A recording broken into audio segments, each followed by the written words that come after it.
তো ভিউয়ার্স সবাই কেমন আছেন? আশা করি সবাই অনেক অনেক ভালো আছেন। তো চলে আসলাম একটি নতুন ভিডিও নিয়ে। তো আজকের এই ভিডিওটি কেউ এক সেকেন্ড স্কিপ না করে শুরু থেকে শেষ পর্যন্ত দেখার চেষ্টা করবেন।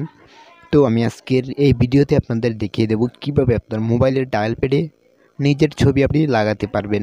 তো অনেকেই এইটা জানে না, অনেকেই এটা শিখতে চায় কিন্তু কিভাবে শিখবে বা কিভাবে কাজটি করতে হয় অনেকেই জানে না।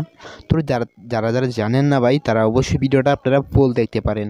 তো বন্ধুরা, আজকের এই ভিডিওটি শুরু করা যাক। তো বন্ধুরা, ভিডিওটি শুরু করার আগে ছোট্ট একটা রিকোয়েস্ট, চ্যানেলে যদি নতুন হয়ে থাকেন অবশ্যই সাবস্ক্রাইব করে পাশের বেল আইকনে ক্লিক করে রাখবেন, যাতে করে এইরকম ভিডিও আমি যে আর আপলোড করব সেই ভিডিওগুলো আপনার মিস না হয়। তো ফার্স্ট আপনাকে প্লে স্টোর থেকে একটি অ্যাপসকে ইনস্টল করতে হবে। তো আমরা বরাবরের মতো প্লে স্টোরটি ওপেন করে দেব। প্লে স্টোরটি ওপেন করার পরে এখানে লিখব মাই ফটো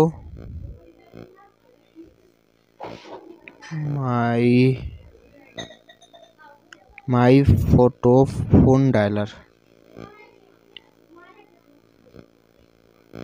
তো ফ্রেন্ডস, এই যে অ্যাপ্লিকেশনটা, এই অ্যাপসটাকে আপনাদের প্লে স্টোর থেকে ডাউনলোড করতে হবে বা এটাকে ইনস্টল করতে হবে। তো আমরা অলরেডি দেখতেই পাচ্ছেন এটা ইনস্টল করা রয়েছে। তো আপনারা এটাকে ইনস্টল করবেন এবং এটাকে আপনারা প্লে স্টোর থেকে ইনস্টল করার পরে আপনাদের কী করতে হবে, অ্যাপসটাকে ওপেন করে দিবেন। অ্যাপসটাকে ওপেন করে দেওয়ার পর ঠিক এরকম দেখাবে আপনাদের সামনে। তো একটু লোড হচ্ছে, উপরে দেখতে পাচ্ছেন একটু লোডিং হচ্ছে। তো আপনি একটু ওয়েট করবেন। তো আমরা একটু ওয়েট করি, এটা অ্যাপসটা একটু লোড হচ্ছে। তো এখান থেকে আবারও লোড হচ্ছে, প্লিজ ওয়েট দেখাচ্ছে। তো আপনারা একটু ওয়েট করবেন, বন্ধুরা।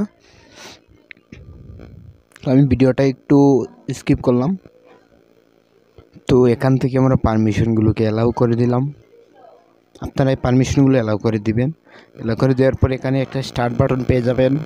এই স্টার্ট বাটনে আপনাদের ক্লিক করতে হবে। স্টার্ট বাটনে ক্লিক করার পরে এখানে অনেক কিছু, এখানে ডায়াল প্যাড পেয়ে যাবেন। তারপরে সেটিংস, তো আমরা ডায়াল প্যাডে প্রথমে ক্লিক করলাম। ডায়াল প্যাডে ক্লিক করার পরে আপনাদের এখানে পারমিশন অ্যালাউ করতে হবে। দুইবার অ্যালাউ করে দিবেন। তারপরে সেটিংসে ক্লিক করে দিবেন। পাশে সেটিংস, তো উপরে দেখবেন যে একটা লেখা আছে যে সেট ডায়াল প্যাড ব্যাকগ্রাউন্ড। তো আপনার ব্যাকগ্রাউন্ডে, আপনার যে ডায়াল প্যাডের ব্যাকগ্রাউন্ডে যে ছবিটা আপনি লাগাতে চান, সেই ছবিটা আপনি গ্যালারি থেকে নিয়ে আসবেন। তো আমি গ্যালারি থেকে একটা ছবি নিয়ে আসলাম, আপনাদের পছন্দ মতো ছবিটা নিয়ে আসবেন। তো আমি আমার এই ছবিটা গ্যালারি থেকে নিয়ে আসলাম। আসার পরে ছবিটাকে আপনারা ছোটো বড়ো করে নিতে পারবেন, কেটে ছোটো বড়ো করে উপরে যে রাইট বাটন রয়েছে একটা ক্লিক করে দিবেন। উপরে দেখবেন ঠিক কর্নারে রাইট বাটনে ক্লিক করে দেওয়ার পর একটা অ্যাড আসতে পারে, অ্যাডটা আপনারা কেটে দিবেন। এটা কেটে দেওয়ার পরে দেখতে পাবেন যে ছবিটা কিন্তু আমার সেট হয়ে গেছে। অলরেডি আমার ছবিটা সেট হয়ে গেছে। আমি আবার দেখিয়ে দিচ্ছি, দেখতে পাচ্ছেন আমার ছবিটা কিন্তু সেট হয়ে গেছে। সো এখন যখন আপনি কাউকে ফোন করবেন, আমি দেখিয়ে দিচ্ছি। ধরেন আপনি কাউকে ফোন করবেন, তো আপনি এখানে কন্ট্যাক্ট নাম্বারে গেলেন, আপনার ডায়াল প্যাডে গেলেন এবং এখান থেকে কাউকে আপনি ফোন করলেন। ধরেন আমার একটা নাম্বারে আমি ফোন করব। তো দেখতে পাচ্ছেন ডায়াল প্যাডে কিন্তু আমার ছবিটা দেখাচ্ছে। তো আজকের ভিডিওটা এই পর্যন্তই বন্ধুরা, সবাই ভালো থাকবেন, সুস্থ থাকবেন। দেখা হবে পরবর্তী কোনো ভিডিওতে।